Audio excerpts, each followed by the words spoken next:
Today's episode is part 2 of our Empire Army Book review. We recorded this just a few days after part 1, so we just go straight into the episode. So I hope you enjoy.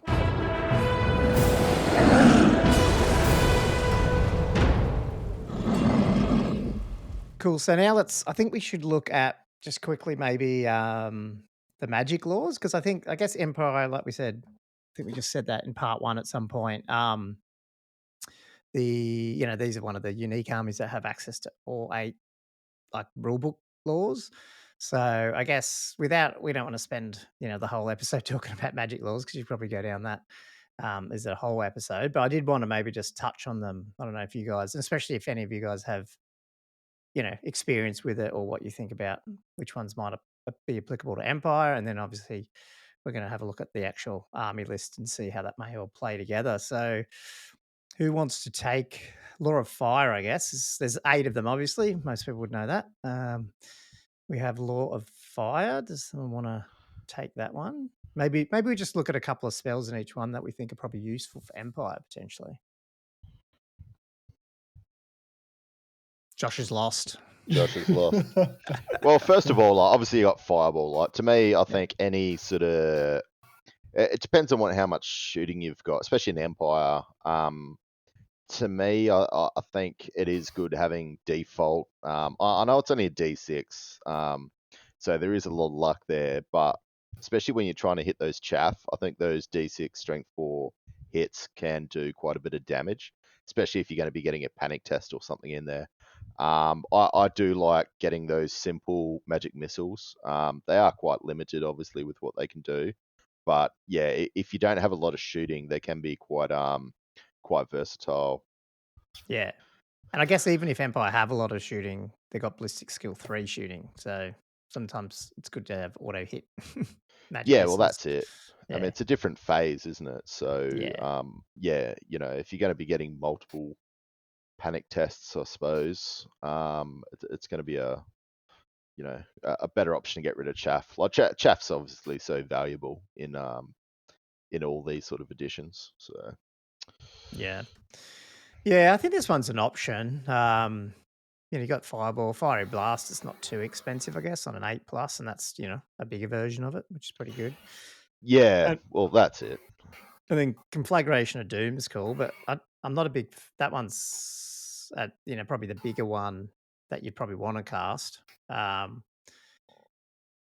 of that, I'm not sure the other spells are that useful, but I guess that's probably pretty common in these laws anyway, that there's probably 3 really good spells and then 2 that's a bit useless if you get it. I don't know what you guys think, but yeah, well, that's it. I do like some of those anywhere on the tables can be really pretty powerful. And yeah, but it's funny when you start getting those sort of like 11+ casts and whatnot.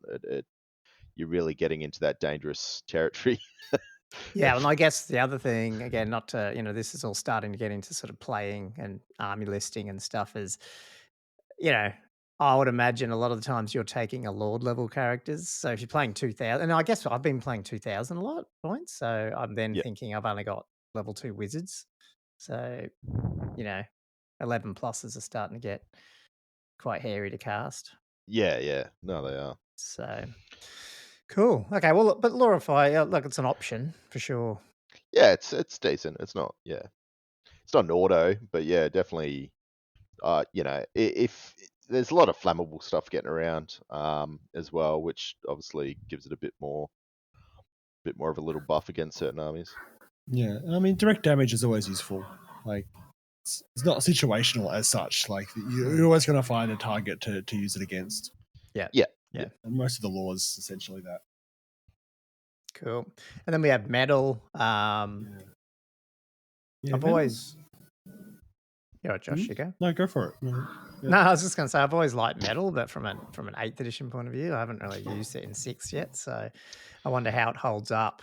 Yeah. I feel like it's maybe a little bit more situational, a little bit, than in 8th.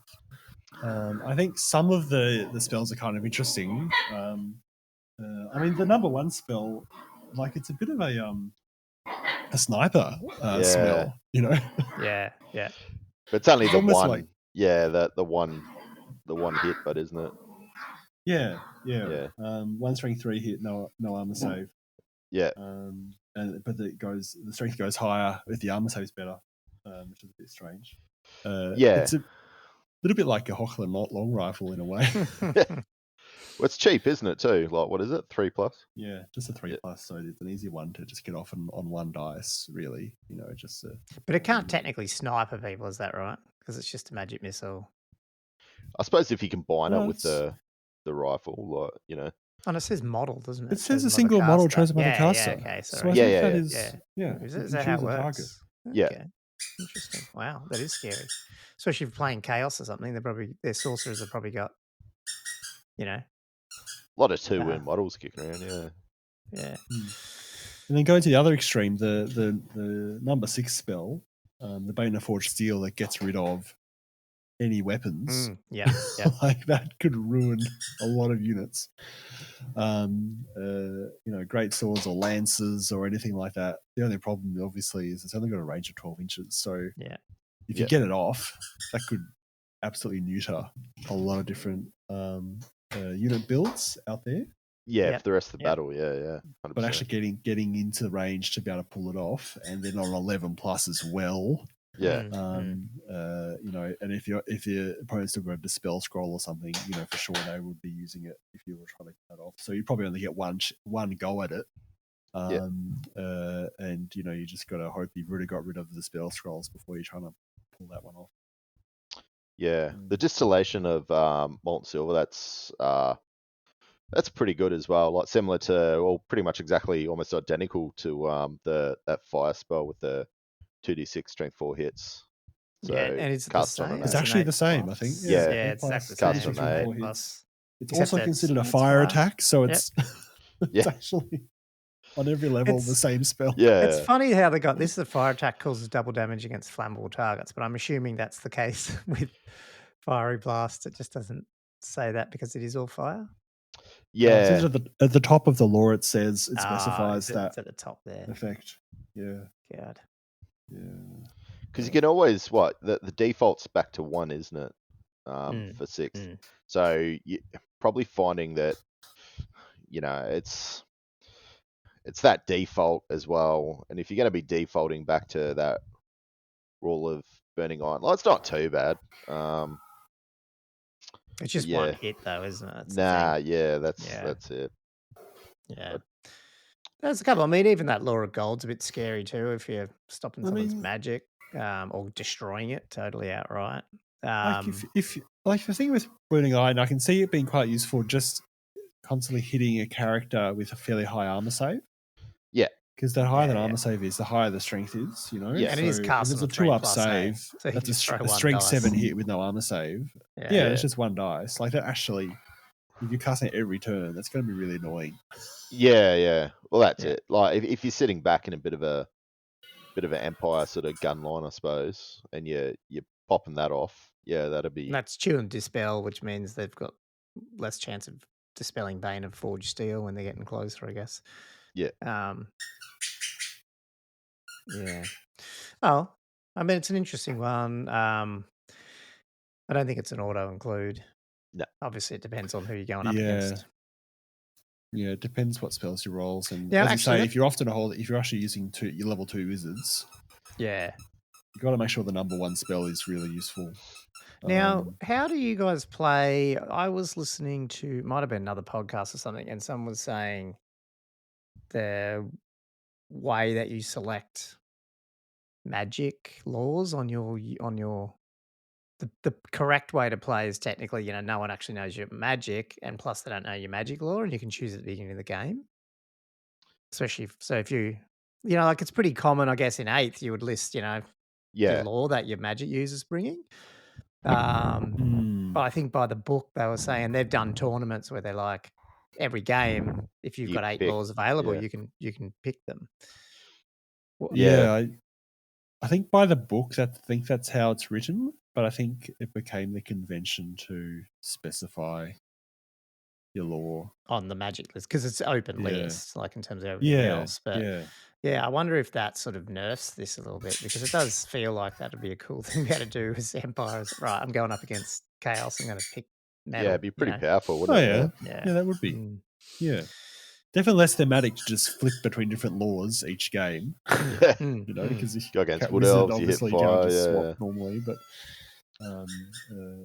yeah, that would be. I mean, I guess that's the thing is back then it was closed list. Like a lot of the magic items, like that crystal ball thingo, like that's also was based on a closed list system. Yeah, that's right. You would never pick them in a tournament, you know, because I know what the enemy's got or whatever. Yeah. Yeah. I mean, I much prefer open lists, really. Like, it's just, it's less of a headache. Yeah. Yeah.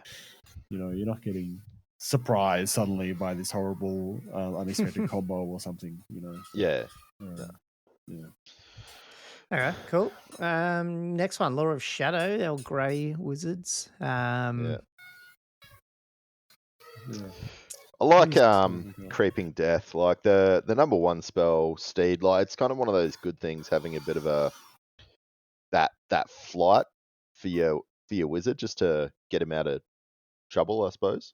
Yeah. But Creeping Death, it's no armor saves. Yeah, it's only strength 3, D6, obviously, but I just, if someone's got a character or something like, Bretonnian, there seems to be like a lot of flying sort of hero level characters kicking around. I think that's a good counter for that, because a lot of these tend to have quite good armor saves. I don't know, but for me, you wouldn't want to get hit by that if you're an Empire, like, or like you got your Bretonnian, knights, you got your 3. Yeah, you'd be hoping they roll a 1 on the D6. Yeah. Because it could go on that one dice, that could be six wounds or 1. Yeah. The only thing with it is, I mean, it's quite high casting, isn't it, for 6+ what it brings? Although it is no armor save, but yeah. Yeah, well, that's the big thing, the no armor save. But yeah, you'd be having to throw 2 dice at it, obviously. But yeah. Yeah, Unseen Lurker, I think, is always going to be useful, especially if you've got a few knights going on. I mean, that's the thing. You'd be more inclined to take this law if you were going to take it. Yeah. Because of that mobility. Like this, that and like Pit of Shades and that type of thing, I think it also helps to take out some of their opposing war machines maybe. And but I feel like Unseen Lurker, if you're going to have that going, it's going to help, get off some charges, or if you miss a charge and still be able to push them into combat and that type of thing too. I feel like this law actually just does add a little bit of mobility. Yeah, there's a few laws which have these, and they are very good. Sort of, I've been done by these sort of movement spells a few times. You just almost you don't expect that in the magic phase a bit, sort of like the movement phase, and you're like, oh, his range is this far. But yeah, it's just like that extra move you don't kind of anticipate. Yeah. So how would that work? I'm just trying to read the ruling on as it goes here, but say you use the Unseen Lurker on, say, a parent unit. Is that a charge? Like, do your detachment get to go in then as well?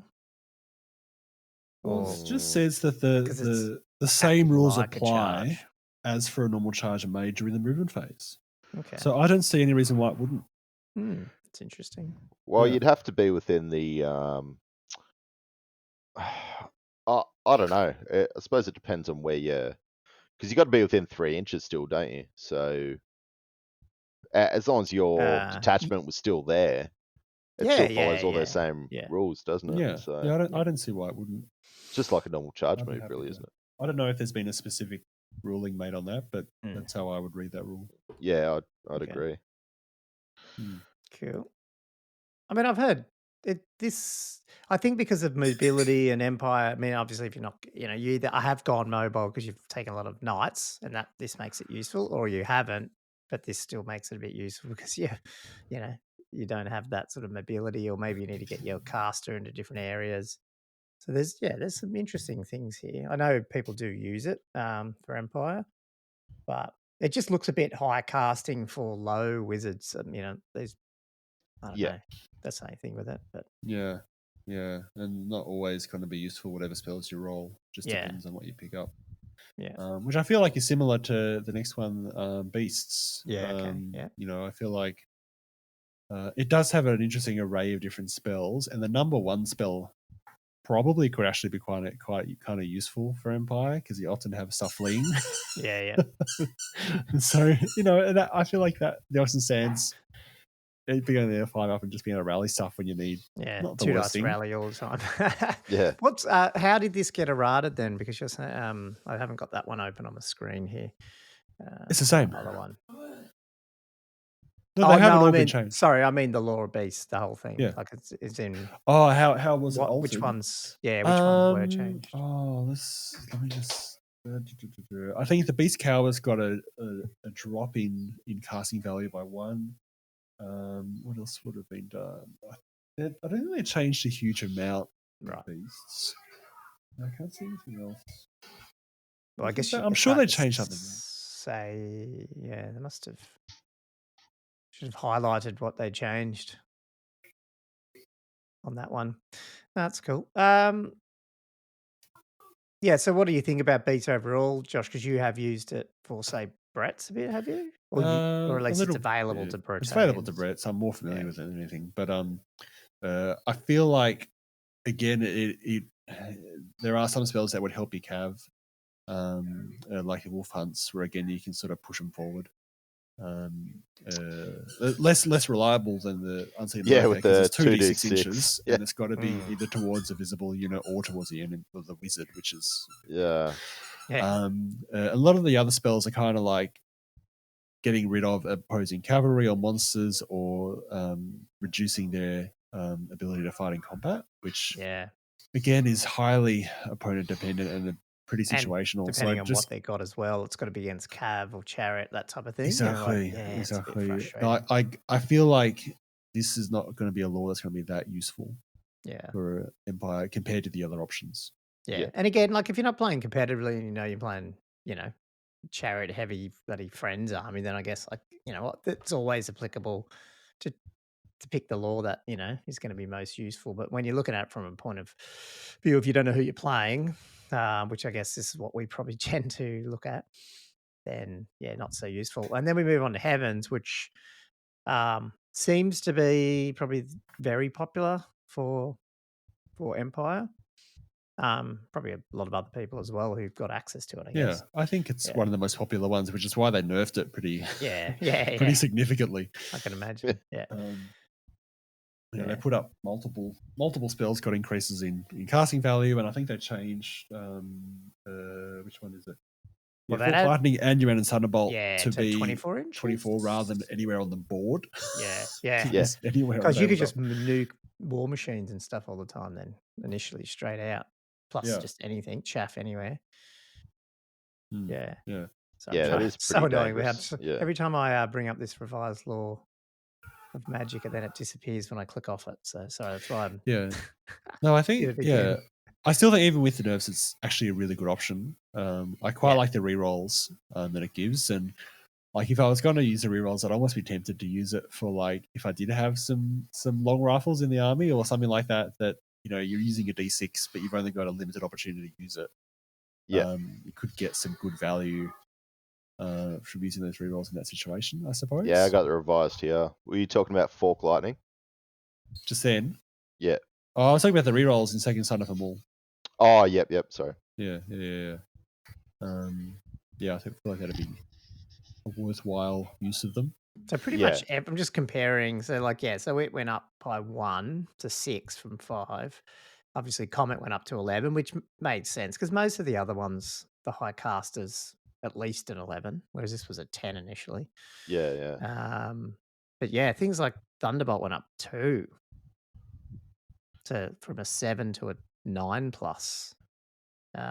Fork Lightning, they all went up pretty much, didn't they? Yeah. Except for Portent of Fear, which is fine. That's just the one. Is it? Oh, that's rerolling ones. Yeah. Okay. Yeah.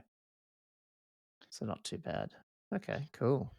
Yeah, it did get a nerf, but I mean, even those values, they still totally yeah, your 2 dicing or 3 dicing things. And the good thing is if you get second sign off, you can probably 2 dice Just or 3 re-roll. dice. Yeah. Yeah. You know. So no, this one, I think whatever we first play, I'll probably try this one out because I haven't obviously used any of these 8 BRB battle magic spells, or laws. So I might try Law of Heavens when I play Empire. It looks pretty good. Yeah. Well, that's it. I mean, like definitely like that low stuff, like the portent and yeah, second sign. I mean, you're only looking at 6s, but yeah, they do get, as you were saying, pretty heavy as you get up. Yeah. I mean, like in 11, like it's one of those things. Like even a 3 dice is a big gamble. It's kind of one of those things. You know, sometimes you just go for those big, those big rolls. It's sort of like you They throw Portent the of extra Fear would be dice in. pretty potent on great swords, I'd imagine. Yeah, 100%. Because not only are you relying on your ones to hit, which you might be still just hitting on, say, a 4 or whatever, but then you're probably wounding on 2s or close to With it a and re-roll reroll, on your yeah, ones. yeah. So it might be pretty nice. Yeah, then going to light. Looking at light, again, I'm not convinced it's going to be that useful, I don't think, for Empire, especially because the number 1 spell is just a combat buff for the wizard. Yeah, I know. And you don't want to put your... When do you ever want to do that? Yeah, I know. It doesn't make sense. Yeah, so yeah, it's a real problem. I mean, there are a few good spells in there. I feel like Guardian Light, which makes everything in 12 inches immune to psychology on an 8, remains in play. I think that would actually be quite a good spell if you do get it. Yeah, but this thing, if you could choose it, it'd be good. If you, yeah, that and Dazzling Brightness, where you can debuff the opponent's weapon skill to 1 for that combat phase. Yep. In an army that is sort of average at best weapon skill, being able to do that, I feel like is really would actually be really nice if you get that off. So those 2 spells, I feel like would be worthwhile doing. Yeah, I mean, Healing Hand. Healing Hand's good. Yeah. Is that anywhere on the battlefield? Healing. Yeah, I don't know. I feel like most Empire characters aren't gonna. Well, if you got a Griffin, you think it'd be useful? Well, if you got a Griffin, I reckon. Imagine that kicking around and you just, you're trying to kill this bloody Griffin and then just, Alakazam and back to full. That'd be pretty disheartening. Yeah, like I think if you got, I think if you rolled up, but you'd have to roll like that. Like, so I guess you probably got 2 spells. You'd want something like Dazzling and Guardians, or something like that, or Healing Hand. But yeah, that's the thing. It's just so. Yeah, I guess yes. If you had a monster in your army, then maybe Healing Hand would be more worthwhile. But if you just had slogging and that was it'd be very list dependent. But I think I don't mind it. It's pretty low casting, I guess. They hadn't changed. Yeah, that wasn't done, but yeah. But yeah, the only thing like Josh was saying is like your number 1 spell sort of. I mean, you haven't got a Chaos Wizard running around with like semi-kitted up. Like you're looking at not too many people throw their wizards in combat unless they're on a pretty sweet mount or they're very mobile. So yeah, and then all right, shall we go to the next one? Yeah, Law of Life. Yeah, Law of Life. You're the expert on this one. Law of Life. This is my favorite one. I use it a lot with Protonians. Did you say this changed too? Sorry, in the yeah. This one was errated too for the better because in the book it's a bit really hit and miss. So I got some damage buffs for Wood and Master of Stone, and I think they improved the ranges for casting it when there's no other terrain on the board. I think before it was 6 inches. I got revised too. And now it's 12 within the wizard, which makes it more doable. Yeah. And the Rainlord got changed as well. I think that got a bit of a nerf because I think Rainlord was a bit too powerful.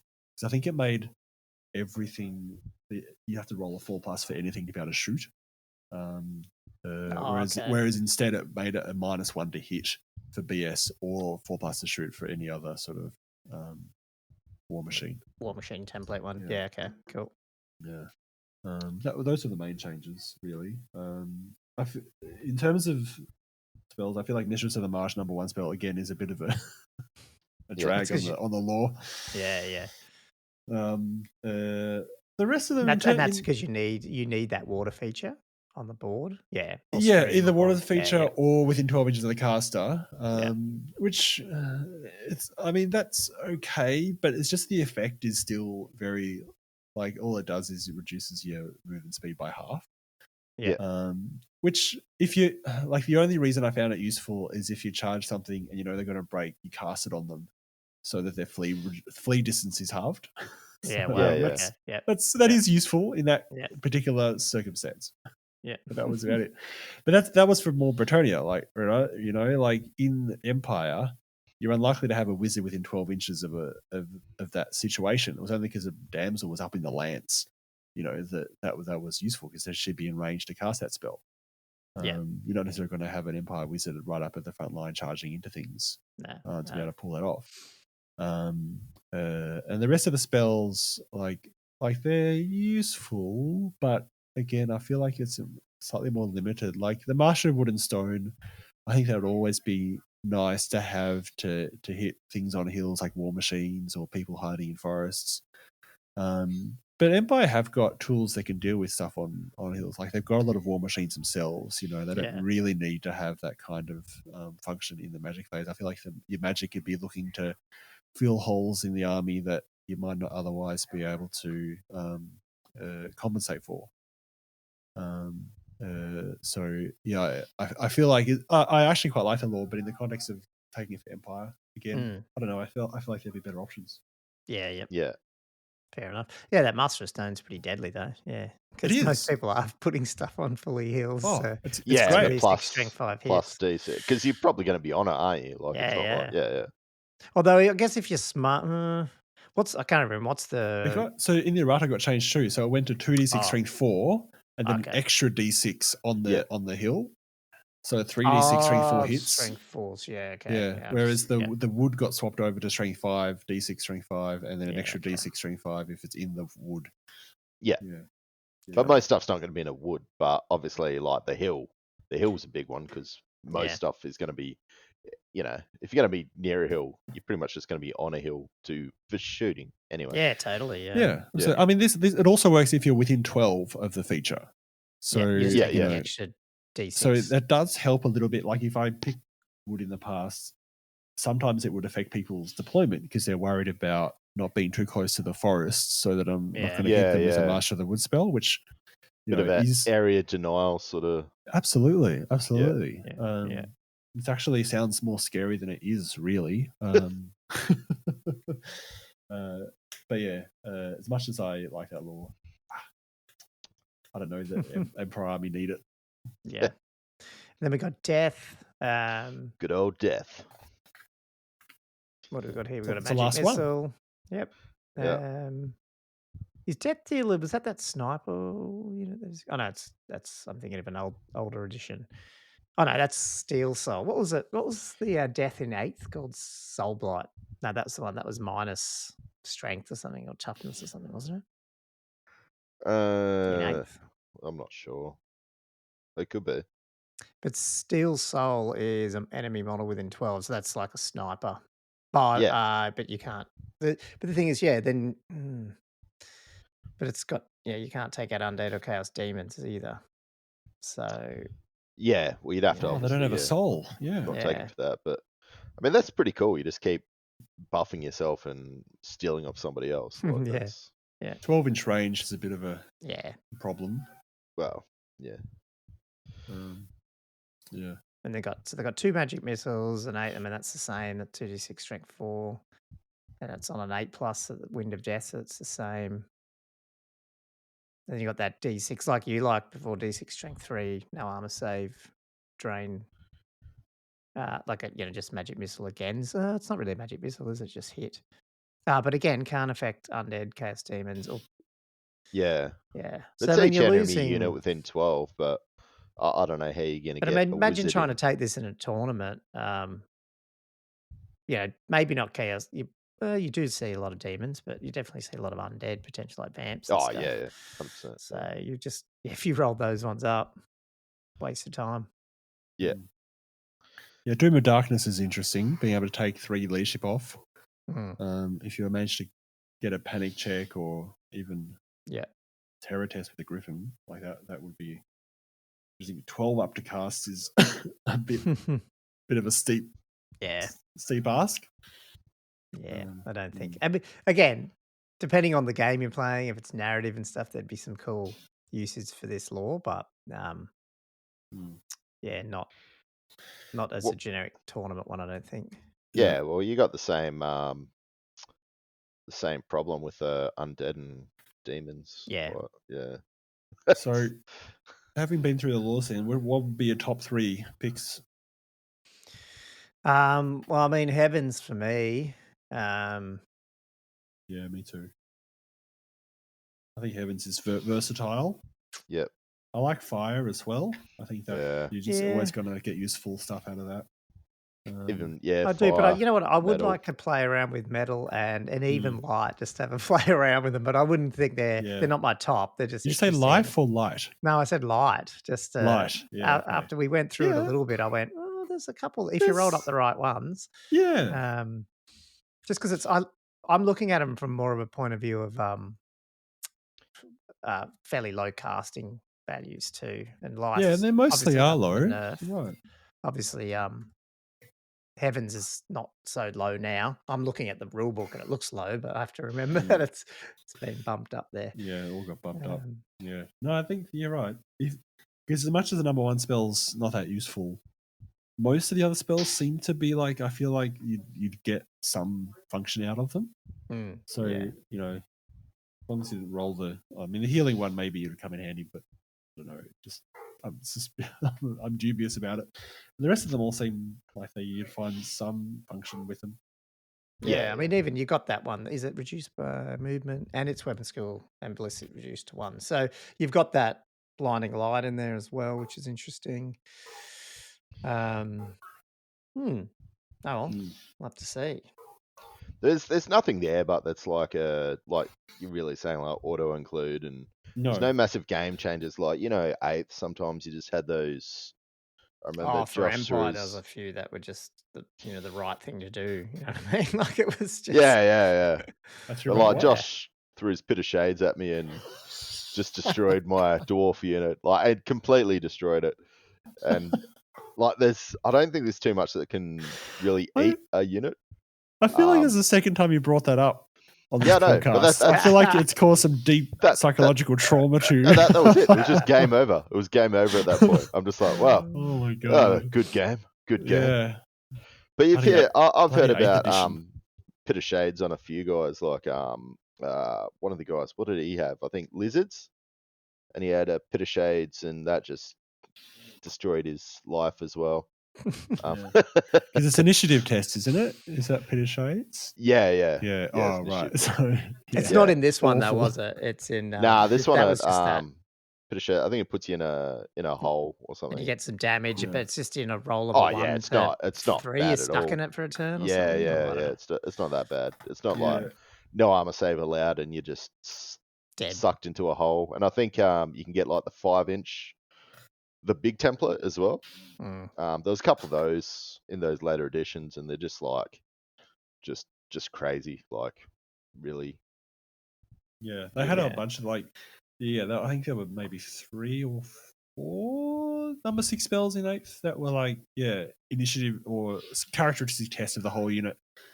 I think Dwellers Below was a strength test. I think. Yeah, that's right. Yep. I can't quite remember off the top of my head of the other. It's been so long since I played 8th. The Purple Sun. Purple Sun. Oh yeah. Nice. But that was initiative 2, wasn't it? Was it Purple Sun? Or was it just maybe a toughness? I can't remember. Oh, maybe. But they were designed to counter the massive Death Star units. Yeah, exactly. Like, it was a weird. It was just. It went arms race almost. Yeah, arms race. Exactly. That's the word I was looking for. Just a weird way of balancing the game. Yeah. Much rather just not have Death Stars and also not have massively powerful spells. right? Yeah, but if you're trying to Yeah. sell models, it was an interesting thing. And that I Yeah. do rate the look of an 8th edition army. That was different podcasts talk about it, I guess, because that's one thing. Which with the old world, and they're talking about wide units sometimes and stuff. I do like the look of it, but yeah, coming back to 6, you sort of do appreciate that it's a little bit more about getting in combat and and positioning and fighting, and not just It's Yeah. about blowing the things off the positioning. board. Yeah. Yeah. Yeah. It's about setting up your movement so that you're not stranded or Mm. yeah, but and also 8th just made it a little bit easy to have these really powerful units, reforming around, shifting around, and Yeah. running into next combats, getting multiple combats a turn, and Yeah. and that fed into why the Death Star approach was so effective. Yeah. Mm. Not true. Oh, cool. We'll have to do that in another episode, though. Like what we liked about 8th, what we like about 6th, what we don't like. It'll be interesting to do that, almost for our own comparative sort of estimate of what Yeah, we'd that'd be like to fun. see in the old world. Yeah. But anyway, cool. Let's get on. Sorry, people. Well, let's get on to smashing through the actual army list sort of organization. We've already gone through all the units, but just in terms of where they sit in the army list, in terms of the sections, lords, heroes. And then I think with that, then we can start talking about how we'd build potentially different armies. So let's do that. So lords, I mean, I guess you've got 3 choices, and I guess the 2 choices you have to make. I mean, there is 3 choices, but as in elector count, you've got an elector count, which is giving you leadership 9. Yeah. The Templar Grand Master, still leadership 9, but immune to psychology, especially, and his unit if he goes in one. And a Wizard Lord, leadership 8. So I mean, what's your first thoughts about a Lord there? And I'm assuming, I don't know, should I be assuming we're doing a 2,000 point here, or Yeah, 2,000 Yeah. points. yeah, let's just do that because it makes us choose one. I guess Absolutely. to me, what do you Well, see in I feel there like then? immediately jumps out is that going for a Wizard Lord is a major concession for the leadership bubble. Yeah. Just going to leadership 8 and losing that leadership 9 bubble is a major problem for a relatively low leadership army that doesn't have much immune to psychology. Yeah, yeah.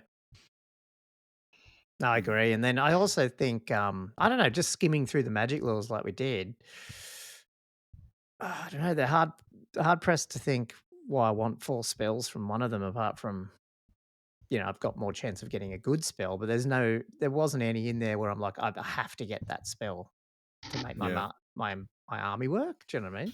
Yeah. Yeah. Absolutely. And the cost is, like you said, to get that, it's quite disproportionate. Yeah. Yeah, so I agree. I'd be inclined to get 2 level 2s and go for a electric count or a Grand Master. So I guess that becomes your hard choice then of, which Yeah, one. Yeah. and that feeds into how you build your army. Do you go more knight Yeah. heavy? Because I feel Yep. like you probably would if you're gonna do the Do the Grandmaster. Grandmaster. Yeah. That's what you go for. Yeah. Whereas a electric count, it's more leading the troops on foot. Yeah. Yeah. A little bit more static sort of army. That makes sense. Cool. And then heroes, you've got 4. We already talked about the Battle Wizard, which is just, your level 1 or level 2. We've talked, you got the Master Engineer, which we've talked about in the just the army part, a Warrior Priest, and then you've just got the Captain, which can be the BSB.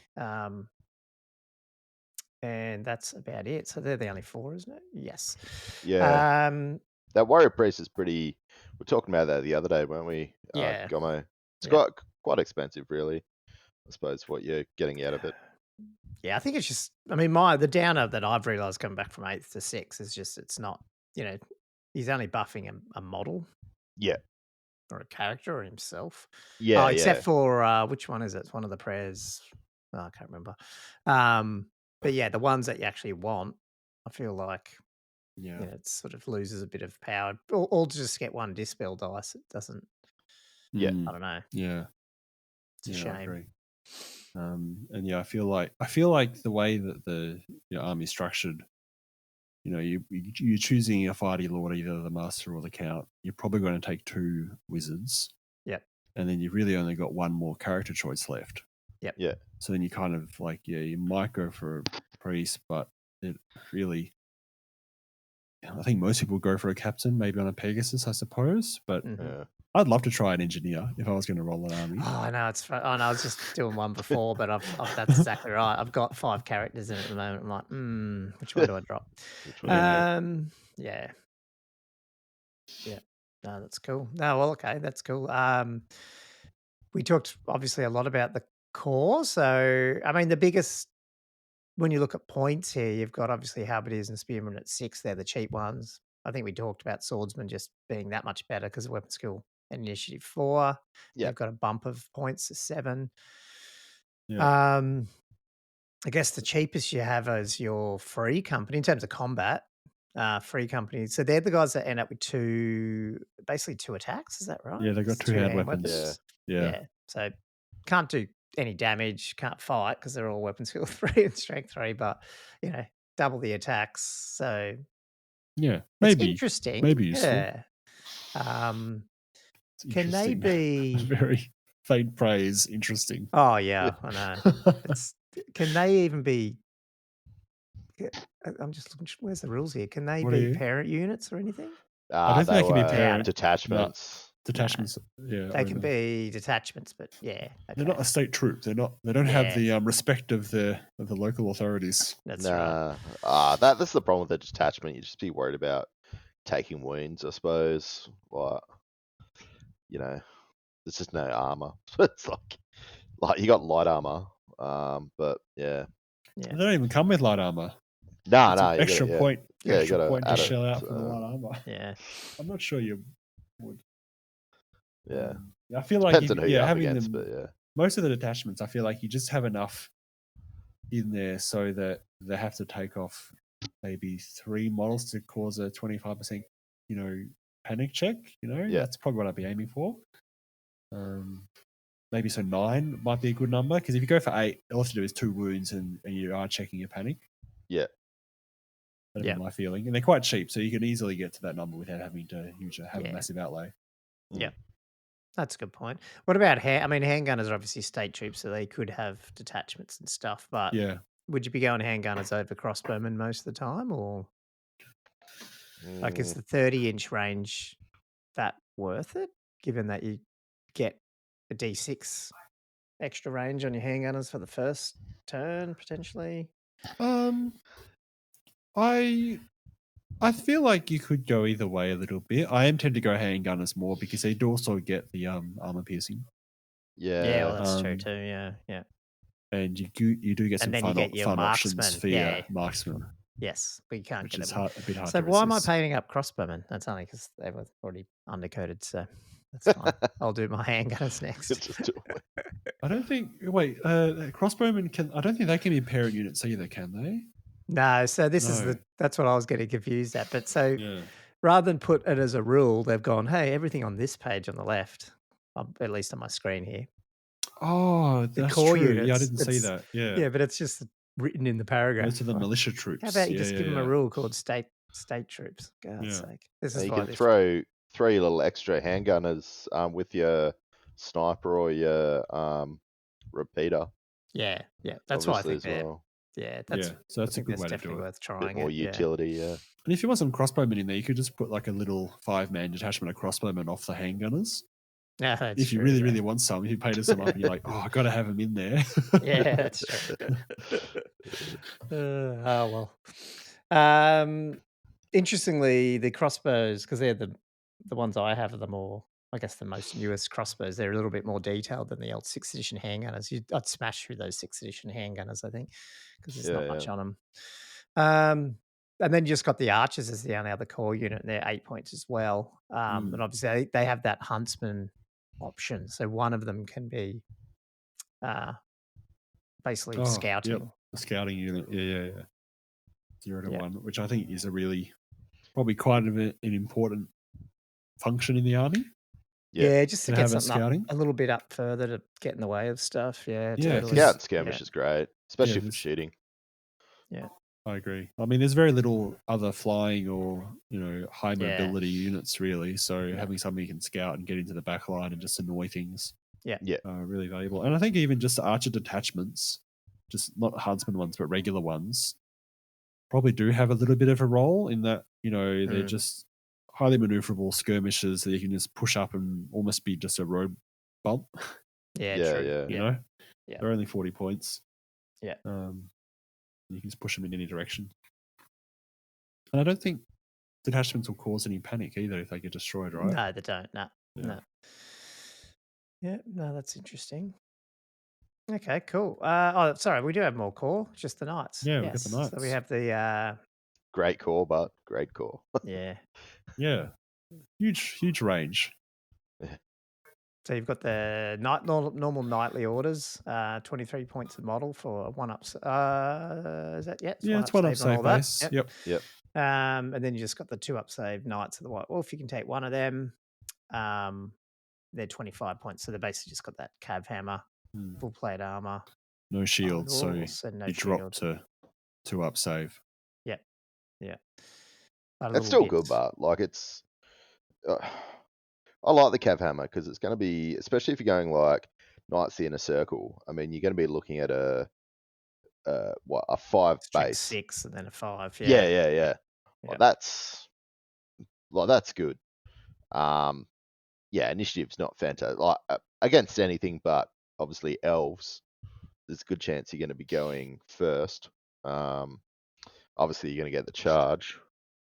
I rate it for core. I reckon it's fantastic. Yeah, it's good for core. I guess, are you hoping generally when you charge with your knights, you want to sort of break, hit and break. But I guess in this edition where outnumbering, although again, you should, you want to be breaking the things on the charge, I guess. But if you don't, then obviously that cav hammer comes, in useful for sure. Yeah. And then also the other consideration, if you're stuck in combat, is whether you want the 2 up or the 1 up save as well. Because you're losing that point of strength, but you're getting a bit of extra durability too. So it's like, which one is going to be more useful in a protracted combat? I don't know. Yeah. Depends who you're fighting against. Say, like if you're fighting against strength 3 thing, it doesn't matter. Absolutely. But yeah, that's it. If they can't hear you back, then no. I mean, that's the thing. You got a lot of choice here, and obviously that depends on how you want to build that sort of thing. It comes down to how you're going to build your army. Yeah. You've got a good different ways of doing it. And then special, we have 4. Well, really only 2 choices, like in terms of like troops as such, as 0 to 1 great swords, which are obviously one of the best in the game. 12 points a model. They've got weapon skill 4 as well, but obviously got the great weapon, but also stubborn. So stubborn unleash your base as well, which is nice. Yeah. Full plate armor is fantastic. Yeah. Pistoliers are at 19 points. And then obviously you can upgrade to those repeater handguns, repeater pistol. So, some more fast cav getting around there. And also, on the charge, doing a bit of damage too. Doing quite a bit of damage, really. 2 strength 4 armor piercing attacks each. Yeah. Actually, and then if you equip the marksman with the, which one is it? Oh, it's any of them. The repeater pistol, I think, is the one. Is the one with the +3. Yeah, it gives you 3 strength 4, and then also you can all your additional base attack as well. Like that's so. I feel like that's actually a really good unit. Yeah. If you choose the right moment, you obviously can't just charge into anything. Yes. But hitting something on a flank or charging a light unit, I think, they could do more damage than most of your typical fast cav, like by a significant way. Yeah, and you can shoot in any direction, so it's like that's a good thing with fast cav. Like, you don't. Obviously, it's fast cav, so it can just like go wherever it wants. But you can kind of just do all sorts of shenanigans and position them anyway, and they can basically shoot just anywhere. Yeah. I reckon it's a great unit. I've got 3 of them. I should paint them up. Three units or 3 guys? 3 units. No, 3 units. I've got one painted up. I've got one painted up, and then I found I've got 5 that I've put together but haven't painted, and I've got a box that's totally not boxed, like not undone. So I don't know where I can't remember when I was buying them for or what I was buying them for. Are any of them outriders, or are they all pistoliers? Yes, one. So no, they're all pistoliers that have been built, but I guess the ones that's in the box. Maybe that's what I did. Maybe I bought a box to make them into outriders. Yeah, for fair. 8th. That's Which probably I what think happened. is, I think Outriders came in 7th. I think for the first time. Is it? Yeah, I okay. think I And saw. it's in one of those white boxes that I must have got special order or whatever from GW. So the rule for fast cav, where you can reform and move and whatnot after, is that only if you voluntarily flee? Yeah, from a charge. Okay, so if you panic and it doesn't count. No. If you panic and reform, no. Yeah, if panic and reform, you rally like normal. Yeah. And then you've got so we've got Great Cannon and Mortar, which we did talk about. So yeah, a solid special as well. Like all of them can be used. I mean, the Mortar's probably the most debatable, but just in terms of first thing to get cut potentially. Yeah. But yeah, fair enough. Harsh on Great the mortar. Cannon's good. Like no, I haven't tried it. I mean, that's the thing. I do want to try it in 6 Yeah. with that massive template and partials and yeah. Who 'Cause knows? the Wait, in 8th, was it a 5-inch template in 8th or was it a 3? Can't remember. But I think it was strength 2, wasn't You probably it? never used I think it. it was I think it was strength that's 2. right. Maybe it was 5-inch template, but strength 2. Maybe? Strength 2 only, yeah. Yeah. Fair enough. But yeah, sorry, I was going to say, with a Grey Cannon, like, obviously, the Dwarf Cannon, you only, like, D3 wounds, whereas Great Cannon, you got your D6. It's just, I just like it for the fact that you can, it's not only a monster hunter, but it's a good chance you're going to be taking out a War Machine in one hit. Yeah. If the dice play the game and get you to hit in the first place. Misfire. Yeah. That's good. And then rare might be a good time to bring something up in a minute. But yeah, the Hellblaster Volley Gun and a 0-1 Flagellants. So like we said last time, and these Flagellants are very interesting to take. I want to get them on the table too at some point because I don't know, just the the extra attack, the better toughness straight off. Not as just a bit more predictable than the Flagellants in 7th and 8th edition. So it'd be interesting to see how they would go. Just the unbreakable sort of even though it's not unbreakable, but it is. It gives you so much utility where you got those other stubborn units, especially like the stubborn units that can hit quite hard. So where you got your great swords, you got these cav units. I just find if you've got an unbreakable unit, if you can put in 20 of those, I've unfortunately learnt that with dwarves, you've got probably 15 doesn't quite hit the mark. I was literally going to ask you that, man. I was going to, what size unit would you take it in? Because I was thinking 15, but then I don't know. They're effectively slayers, aren't they? Technically better than not better, but 16. Is it? Yeah. I think 20 is the mark. Like 20, they just seem to like 15's a bit hit and miss. Sometimes they live, sometimes they don't. That's on the charge. But I mean, well, if you're putting it away where you can guarantee, if you can put it into one of a Death Star or a really good unit, and you can guarantee one turn it'll hold, and you can get a counter charge. Counter charge, that's absolutely worth it. Yeah. Then 100%. Yeah. Well, not even just a Death Star, but also just getting multi-charged by more than one unit at a time. Yeah. I feel like in 6 that's probably going to be a fairly common, probably more common. Like you don't see that many Death Stars, Yeah, well, the scary unit, Yeah. So the only thing that I don't know if it's the best. So that's the army list there. I would like to bring up the steam tank because I feel like that. Did we talk about the volley gun? Oh, sorry, I just went volley gun and Flagellants. Okay. Sorry. But yes, it's there. 125. It is there. I think we sort of discussed it a little bit in the last episode anyway. Yeah, we did. Yeah. So it's one of those rare ones that I think, I think you definitely see it on the table, but then it's like anything. Do you want to take that risk or not? And or you're building the army different, you don't want it. So yeah.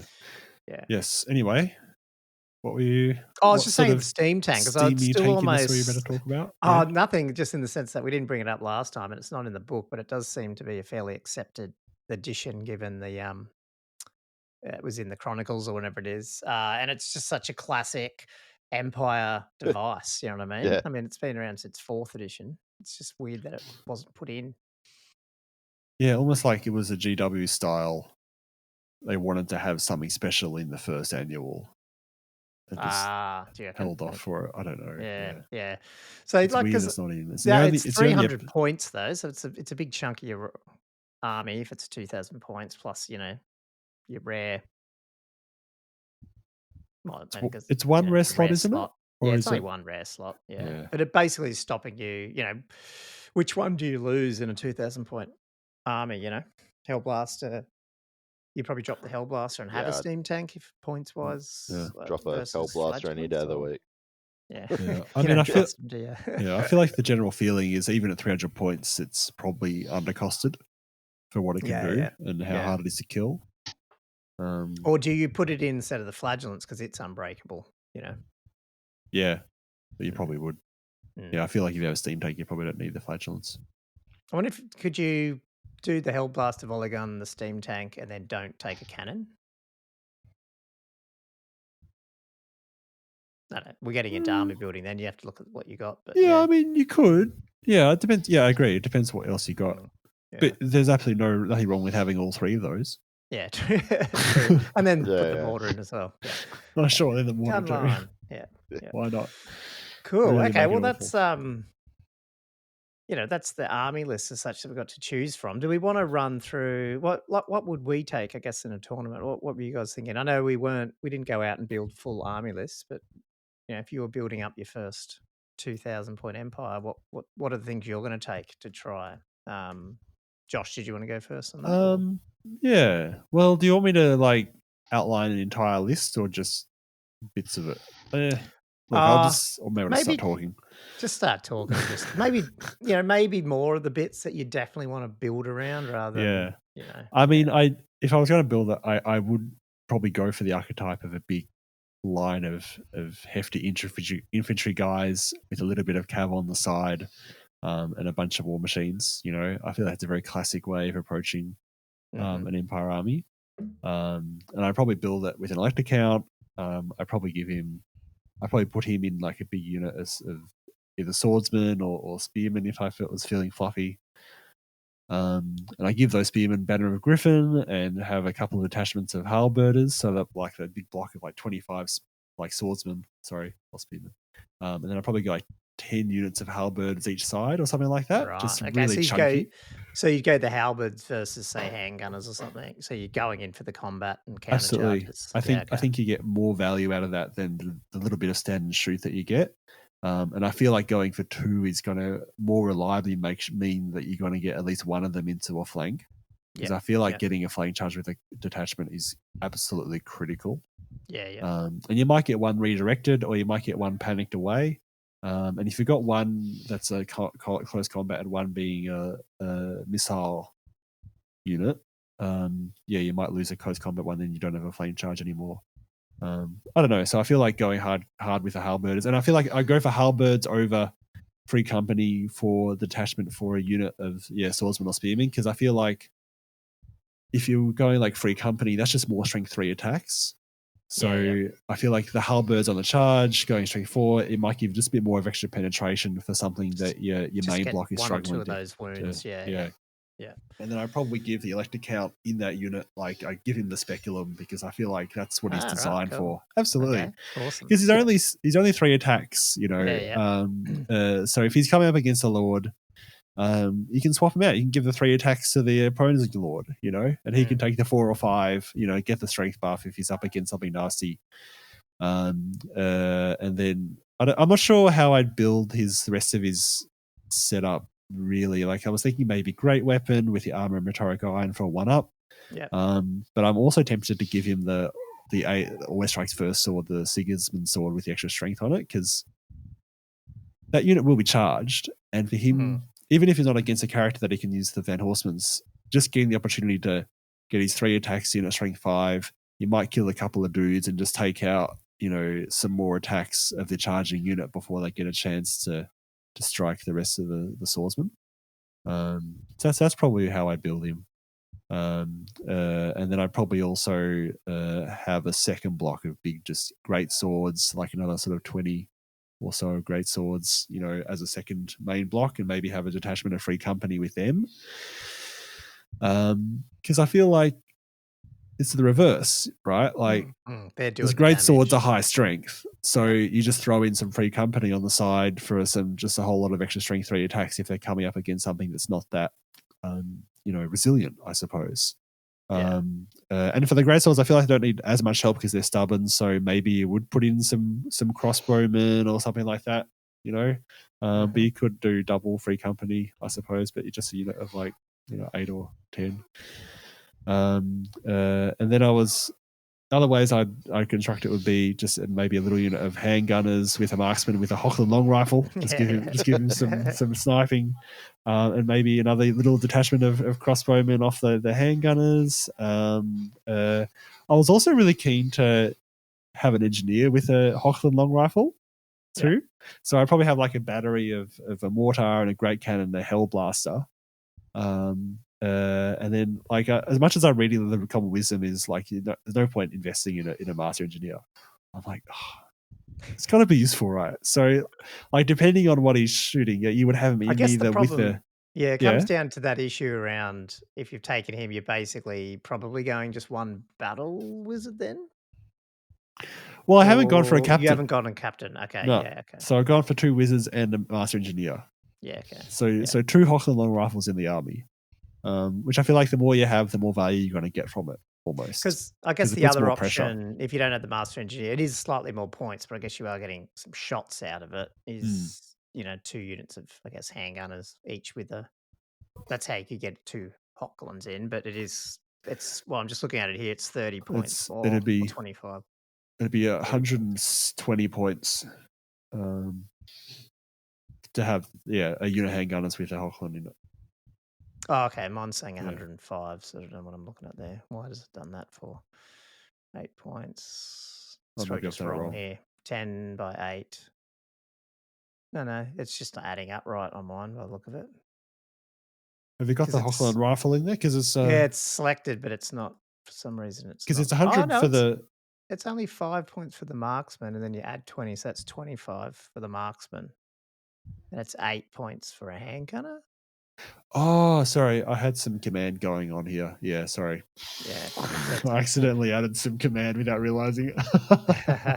Yeah. That's pretty points. Yeah, so it's 105 versus 75, but you're not getting that potential. Well, actually, if you're using the Hochland, you're not using your reroll ability anyway for your other stuff.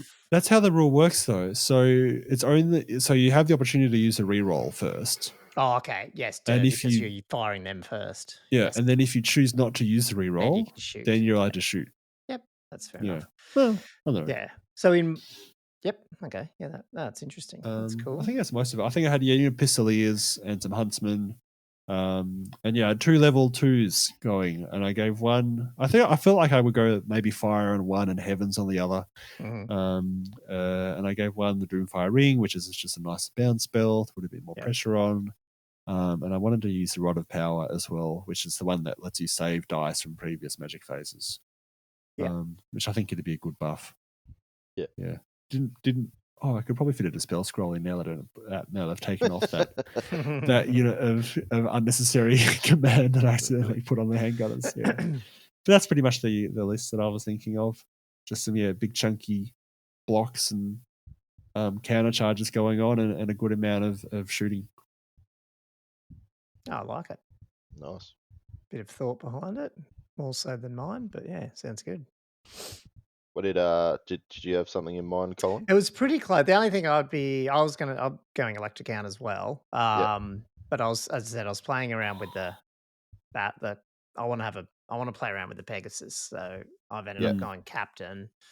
So that's when I was literally before this, I had the 5 characters in there trying to work out what to do. But just as we talked through the army list before, that's when I decided, bugger, I'll drop the master engineer and I'll just get the extra handgunners. So I'm paying a little more price for the Hochland, but it's just for fun.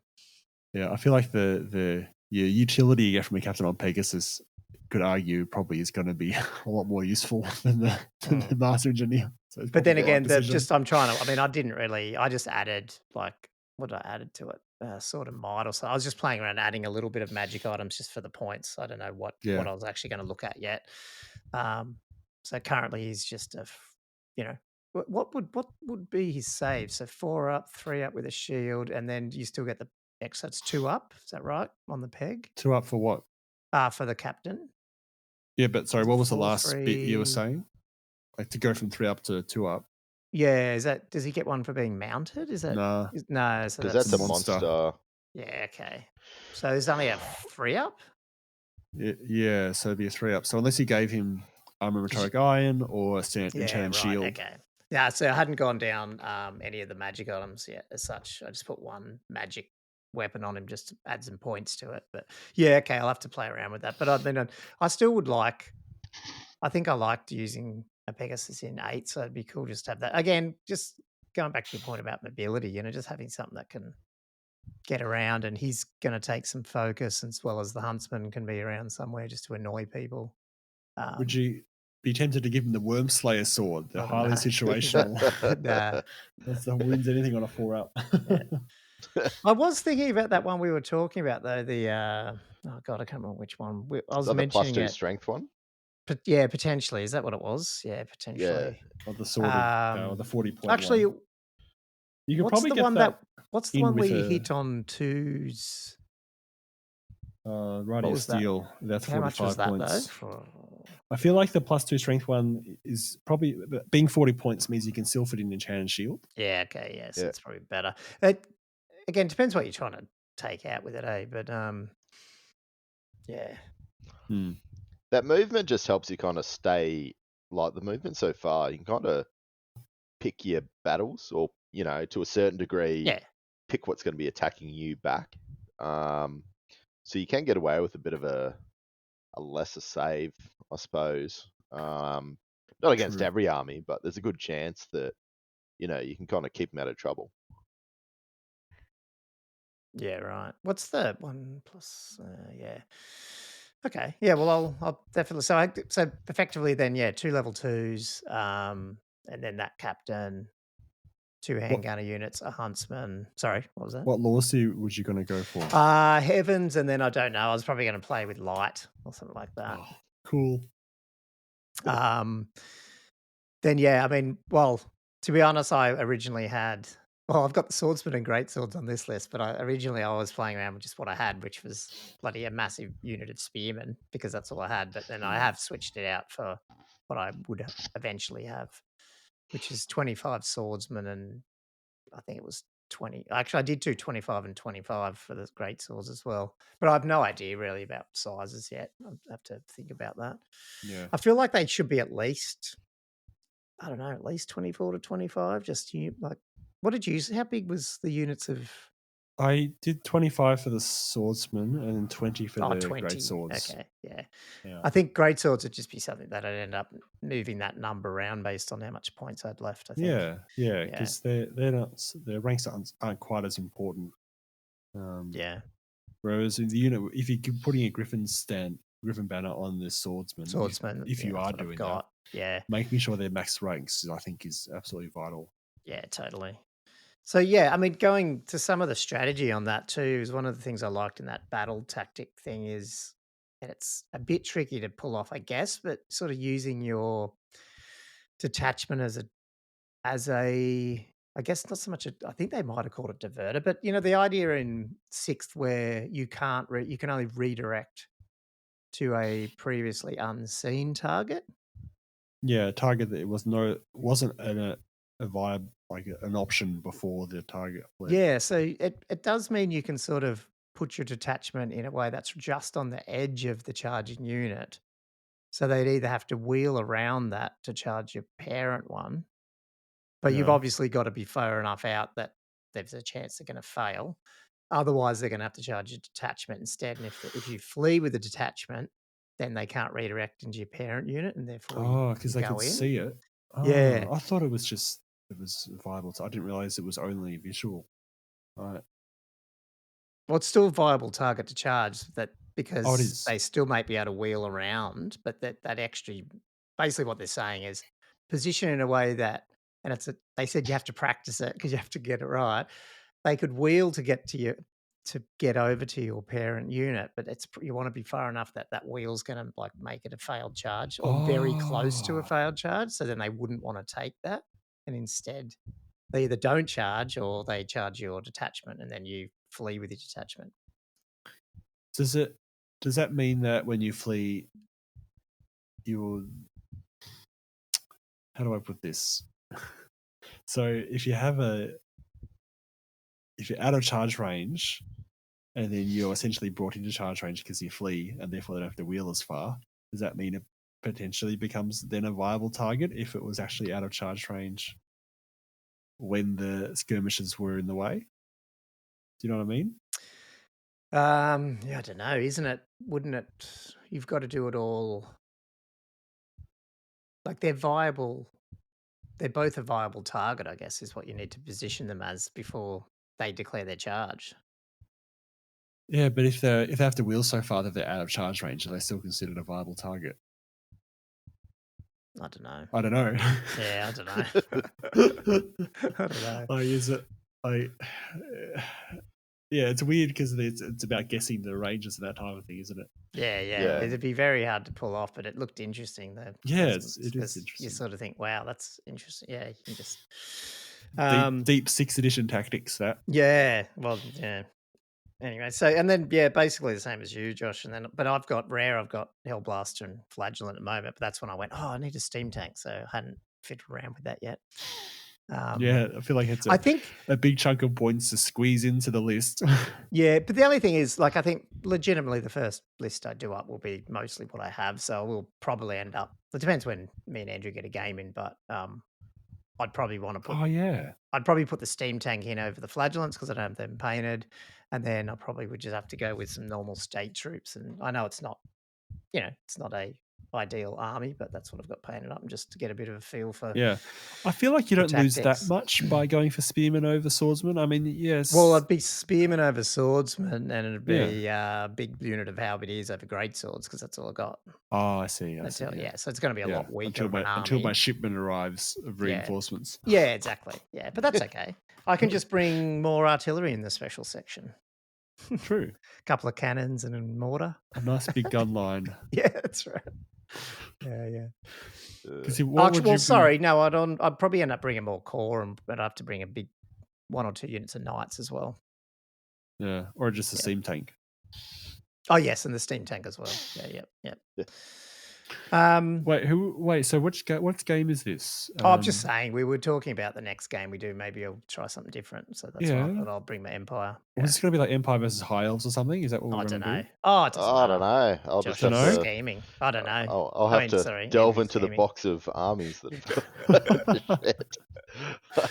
I got armies coming out of my wazoo. What? I guess one thing I was thinking of doing, but I don't know if you'd have room for this, and it probably doesn't make sense to be honest, but is having a block of knights with your elector count in that, and he's in the middle, and then you've got the handgun, like you've got the 2 different big units on either side of that. But is it, should you only ever have your knights on the flanks? But I was just wondering, like, could you, I don't know, depending, because it always seems like in 6, like, because everything's random, you get this thing where someone tries to do a charge, and it happened to you, Josh, where you did get one of your units into my skeletons on that game, but the other one didn't get in because he was out of range. So it feels like if you could have this unit of knights, they're almost on standby and they're a little bit back, but they're in the middle for the leadership bubble. But they're there to sort of go, okay, well, if someone gets too close, then I got an option to charge. But if not, I'll just hang back. But you have to be in the middle for your leadership bubble. That's the same problem. Yeah, I'm not. Yeah, because I forgot to mention I did have a unit of Inner Circle Knights in my list as well. Yeah, I totally skipped over that. Yeah. Just how big, like a 5 or just a 5? 8? Because so I don't more on the. Do you benefit that much from having the electric count in the unit of knights? I feel like just having him on the flank and hitting a nice flank charge is going to give you more value. Yeah, probably. Yeah, I don't know. I don't know. I sort of, I guess I was thinking too, is like what I tend to have felt, and I've only played Tomb Kings in it, is like how many people go into a big unit with your general and all that to fight. Like I don't know, like I feel Yeah. like if you buff these units up, I've got Griffin standard, I've got all this stuff, and someone's going to go, "Fuck, I'm not going into it." So, Well, the good know. thing with, I think, the way that army's constructed is it's pretty compact and it's got a lot of firepower. Yes, they have which to. means they have to engage with you. Yeah. And if they're not going into that unit of the electric count with the, I mean, electric They're count's gonna not go that to scary anyway. It's not a I know, vampire. yeah. It's not No, that. It's not totally. that scary. Yeah. It's either that or the stubborn block of greatswords. Yes. So well, you can have all this stubborn stuff as well, and it's like, well, at the end of the day, you got to go in at something as well, don't you? Yeah. So, True. It's a lot. Yeah.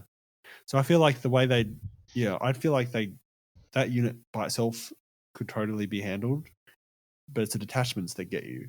Yeah. It's because I mean you're already with the Griffin. What you're up plus you've got 6 already. You got a standard. You got 7. You probably outnumber, so you're 8. And then if you break their, assuming your detachments get in, you've broken their rank bonus too. Yeah, so essentially that's the goal. Extra 3, and then you get a flank bonus as well.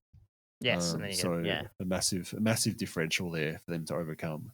Yeah. So I feel like whoever's playing you would do their best to, well, the way I'd approach it would be trying to get rid of the detachments. Get rid of the detachments. Absolutely, that'd be the priority. Yeah, but that's the thing. Either redirect. I probably try to panic 1 with shooting, and then if I get rid of 1, like as a Bretonnian, I'd be redirecting the other one with some yeomen, and then I could just charge into the main unit. Yeah. That's how I try to do it. Yeah. So what would you be taking, Andrew? I've gone completely left field here. That's good. So either depending on points, I didn't look into points, but I've looked into probably what I think would be something that's definitely doable and definitely fun. So either going a mounted electric count or the Grandmaster, just depending on points, basically. Preferably the mounted Grandmaster. Coming into a captain on peg as well, for some back sort of game shenanigans, plus utility. He's not a stupid amount of points. Like you could throw together, I think, a decent captain for probably 120, 130 points. That's going to be pretty dangerous in your back line or a flank. And then probably looking at 2 battle wizards, both mounted, possibly a level 2, level 1, just depending on points again. And just basically just going down core wise, just try go probably handgunners and archers.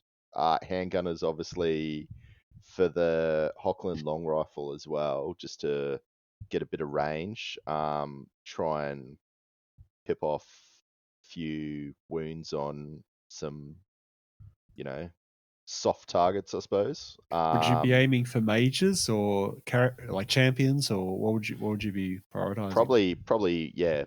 Mages, generals, BSBs would probably be your 2 points. Going from that, probably just jumping into a unit of huntsmen. Definitely, I think huntsmen are really good for how much they cost. Like we're talking about before. Possibly a few small units of free companies just for shits and giggles. But I really wouldn't have that much infantry. Just go shooting with small units. Not too many, but just enough to make the enemy come to you, so you're not going to be too static. And then basically, I'll just be looking at running a couple of medium units of knights, maybe 8.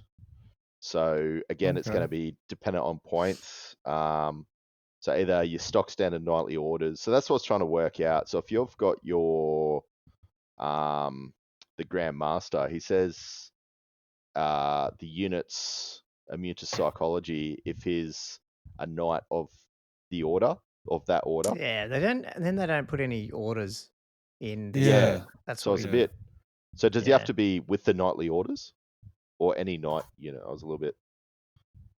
I think it's different. I think the only one that would make difference is if you had an Order of the White Wolf Yeah, one, has to be because with they talk into the inner Yeah. the circle. White Wolf one. But they're the only ones that are in this book, whereas I think there was those other, Because Yeah, you I upgrade the think- knightly expansions orders that to have the the inner others. circle, so I'm like, I think Yeah. Inner Circle's not an order. It's just No. Yeah. Yeah, I think by upgrade. default he just makes them. I think the orders in this book are seen as fluffy, but as I said, Yeah. there are rules they release later. But yeah. Well, basically, just try and it just comes down to points. But it would be nice having him in with Knights of the White Wolf. But obviously, just yeah, Knights but you of the can, Order. can't you? If you Just if he gives them the immune for sight, 100%. I don't And know then about that. I'm not basically, sure. I was thinking of just running 2 units of Pistoliers with the mages with the Pistolier unit, that's and then interesting. running the repeater handgun Mhm. in the Pistoliers, and probably have them close to the knights, trying to take out chaff or.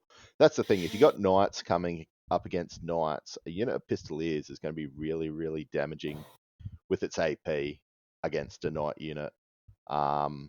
So they could just basically hang out the flanks a bit and just try and get the enemy to come to you with your shooting, and basically have these knights probably more heavy on a single flank. But yeah, I thought that'd be pretty fun. You can maybe have some flagellants, like a small block as well. I think they're really good, the flagellants. But Yeah, yeah, that'd be nice to fit that in. was sort of.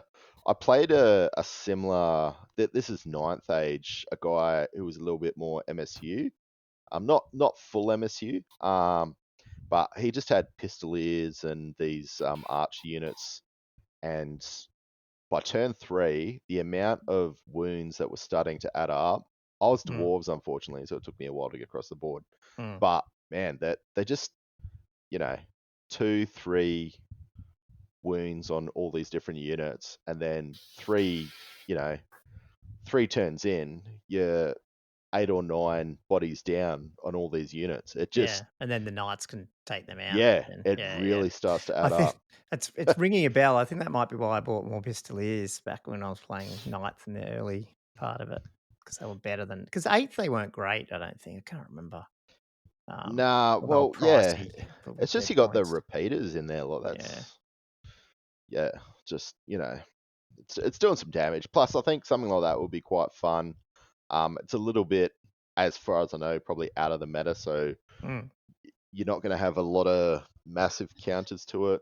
But yeah, it's a bit of a dance as well with all your units, like everything in 6th, the dance.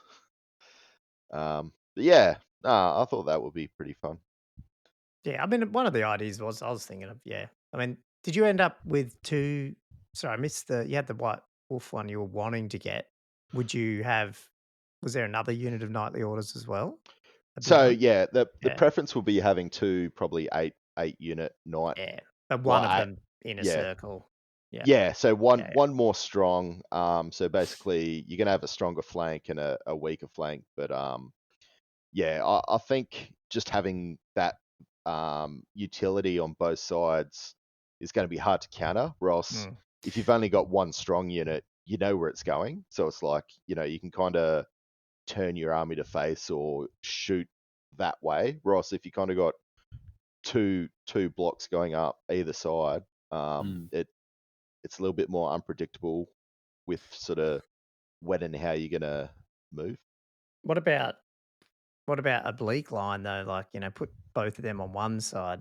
Put your Well, you could do that as flagellants well. Yeah. to hold the other with just and then sort of sweep around, Yeah, it'd be all up to terrain. Terrain's going to be a big one with it's always the way, cavalry and especially with who cav, you're up against. Yeah. Yeah, I think there's just a lot of utility and a lot of options with having that sort of. And obviously, if you've got that much shooting, you're sort of forcing them with your cavalry. They don't have to go in; they can just sort of sit back. You got your pistoliers there. You got everything else shooting, and the cav's just kind of just sitting there, just waiting for the right moment. It would be interesting. Just basically great swords as your big unit. Everything else core 1-up, save cav, and then pistoliers, and just Yeah. it's like your lowest armor save is a 4-up with your big block of great swords. It's like, come on, let's go. Yeah. Yeah. Yeah. Ah, cool. Okay. Where do we want to go? What about do you want to hit just sort of the alternate? There's only 2 special characters in this. I'm not really interested in those guys. I don't know if you guys are, but do you want to just Oh, touch yeah, they weren't that the great. Yeah. different army lists that you could have? Like, I think sometimes they're We interesting. should probably follow it. Yeah. The cult or the. Well, it's in there, but in the actual back of the army book, there's a couple Oh, of yeah. different versions. I thought the Emperor's Guard is almost the same. Well, it was this is the one that confused me because it kept talking about either the Reich Marshal or the Wizard Lord. And I was like, who's the Reich Marshal? And there is Yeah. no person in there, so that one got a bit confusing. So that's called the Emperor's Guard. And that's saying unless Karl Franz himself is leading it. It's like Karl Franz isn't a special character. I mean, he's added in another Yeah. book, but it's just like, what is happening? Am I missing stuff in this book or what? So this one, I guess you can technically, is this right? You can have a Wizard Lord, but you could still have a magic banner on your state troops. Is that what they're saying? Because usually it has to be an elector count, I think, to get that. Yeah, so one regiment. And Yeah. you must have the Reichsguard, which is funny because there is no Reichsguard listed as a knightly order, are they? Like, it's not even in the book. Not in the army book. It's so confusing. But you can put great swords, obviously, in core, and up to 2. Up to, yeah, that's huge. Yeah, so that's an interesting. See, I don't know. Like, if I was playing a tournament, some of these ones are actually quite interesting. Like to throw some of these differences in. Like, 2 great sword units. That's pretty good. And Hellblasters in special. Oh yeah, Jesus, Yeah. and then Hellblasters in special. So yeah, definitely would be interesting to play around with that one. I don't think you get any militia though. No. In this at all, isn't it? No. State troops. Interesting. Well, free companies. It's got free companies there, yeah. Is it? Oh, sorry. Okay, yeah. It is there. Sorry, yeah. Free companies are there. It's a pretty powerful version of it. Yeah. Missed that line entirely. The only thing they've done is moved like one of the core units into rare, is it? And then everything else has gone up the other way. Better. Yeah. I reckon there's still the two great swords. Like, if you've got 2 great swords in there and then you're getting the other, the other banner, the other stubborn banner in there. It's got these 3 stubborn units. Like, yeah.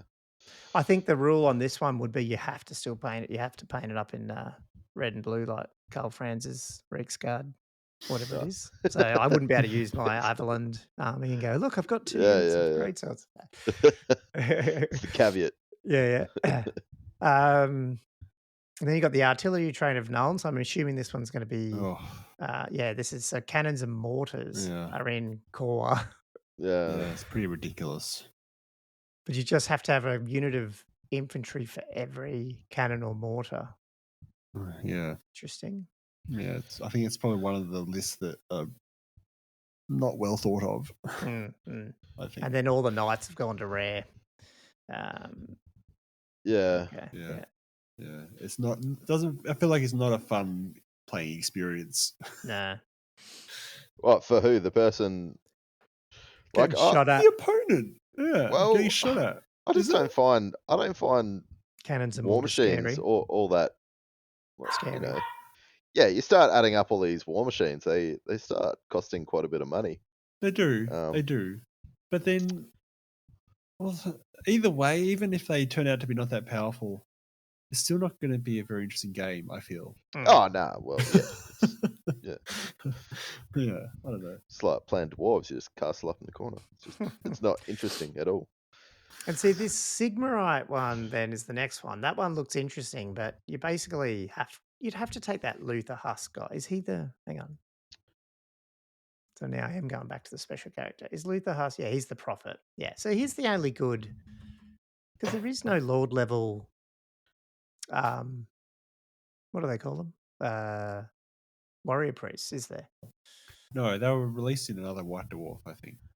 Right. Was it Lord or Hero? Anyway, yeah. So you cannot choose lords and engineers at all, and a warrior priest must be your general. Well, I don't want to make my warrior priest a general because he's crap, but you can take Luther Huss, and he'll count as 2 hero choices.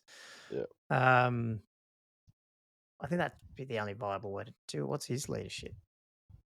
No, he looks a bit better. 9. Yeah, so that I feel like you'd have to. You wouldn't be able to do it without the special character, otherwise it'd just be useless. Yeah, I think that's it would the be. theme of the army. Yeah, that's probably how it was designed. Then you got flagellants in core.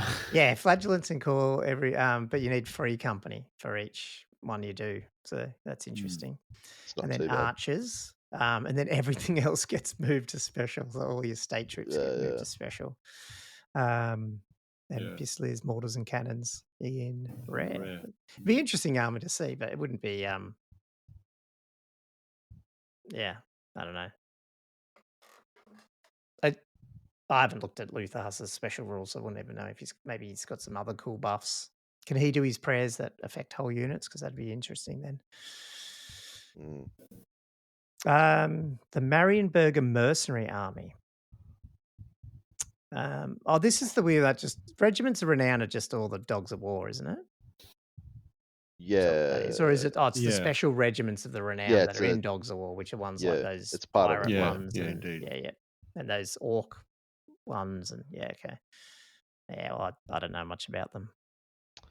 Yeah, I always find it a little bit weird. Like you can have orcs with whoever, dwarves, and so the next one though, Cold of Ulrich, is definitely one that got expanded as an actual army list. Is that correct? I think one of you guys are looking at it. Yeah, one of the Chronicles I got. 2004. Pretty sure. Yeah. So this one basically probably scraps. Oh, okay. It doesn't scrap artillery, but it moves it. Sorry, it does. It scraps artillery, but moves archers and crossbowmen into special. So you don't have any actual guns. You won't have cannons, mortars. Yeah, none. Stuff like that. You also can't field engineers. No, that's right. Yeah, just be like no black powder. But this would be close to sort of what your list might have been doing a bit, Andrew. But you can also have any number of Knights of the White Wolf. Yeah, this might have been a good one. Good option in that way. And extra great swords too. Oh yes, too. Yep, they're in special. I can't have my pistoliers. No, true. Yeah, true. Yeah, true. Need that. Yeah, it's the no. harassing unit. Scat and combat. Yeah. Yep. And what the last one is? What the Crusader Army? Yeah. So what was different with this one? What, just any number of knights of one order? But it could be White Wolves as well. But they've got to be an elect account, is that right? With a few other units sent by an elect account. You cannot choose elect accounts and grandmasters. Oh, no, sorry, it has to be a grandmaster. Yeah, that makes sense. Grandmaster must be general. Yeah. Any number of units of one order. Yeah, you can have knights of a different order in rare. Okay. It's bizarre they haven't included more rules for different orders in the army book because really it feels like they have to rush this out or something. But yeah, then you've got no artillery, no guns. It's not terrible having just a knight army. Yeah. That'd be scary. Ah, cool. Oh well. They're an interesting army. I mean, overall, what do you guys think about the Empire? I mean, obviously, like I think I made a point somewhere was like they're a jack of all trades type army. They're not totally powerful, but they're also not. I find it slightly weird that they're almost portrayed as like this, starter type army. But I feel like I feel like you'd struggle if you weren't a very good player like me. Yeah, I don't know. What do you guys? How do you guys? I think you're right. Them? Yeah, there's a fair few moving parts, and if you make a couple of mistakes, things can fall apart pretty easily. They do take a fair bit of skill, and list construction, I think, is actually kind of an important element to this army too. For a starter army, but it kind of does give people new to the scene, I suppose. You know, they can have their knights, they can have their artillery, they can have whatever they want, sort of thing. Almost like it does give them that option of just, you know, choice. Yeah. So I think Maybe it's that. exposure to the whole game as well a bit. Yeah. True. Like you don't know what people like, you know. So all of a sudden you're like, oh, here's your first army. Oh, you can have anything. It's like, yeah.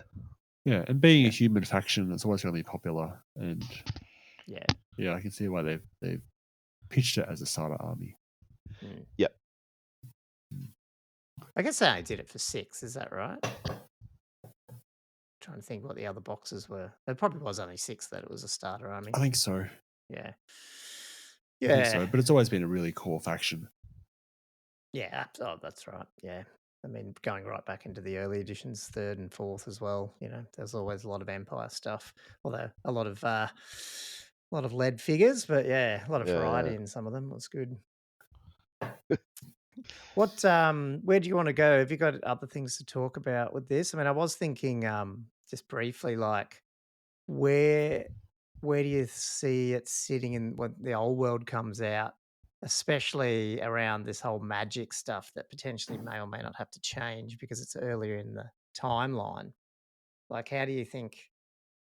Like, it's more of a pragmatic / realistic thought that I have is like, what are they doing? They're obviously bringing some of the old kits back and stuff, but how does that work when a lot of the 8th kits, you know, like those buff wagons, the Celestial Hurricane and stuff, there's a lot of Colleges of Magic stuff, and then you bring it back into the early one. Like I don't know, have you thought about that at all, or do you think they'll just go bugger it? I'll just, we'll put this new figure in, but it's just called something else, like, the Ultra Sigma. It's just something. Yeah, I have a feeling just kind of retrocon it and it's like, here you go. Here's a reason. Now you can have it in the game anyway. Because it was the Sigma one was in one of those pictures. Oh, it was? Yeah. Okay. Yeah. Right. Well, it's not to say it wouldn't be there, like as in like the history. It's it was after Sigma and true. The Sigma one, I guess the Ultra does make a lot of sense. The Celestial Hurricanum potentially, and the whatever it is, the Luminarch potentially not as much. If they hadn't come up with the colleges yet. But at the same time, just being selfish, looking at my collection, I'm like, I hope I want to be able to play those things. They were cool. They'd kind of be stupid not to in a way because they're newer, cooler models. Like I can't see them.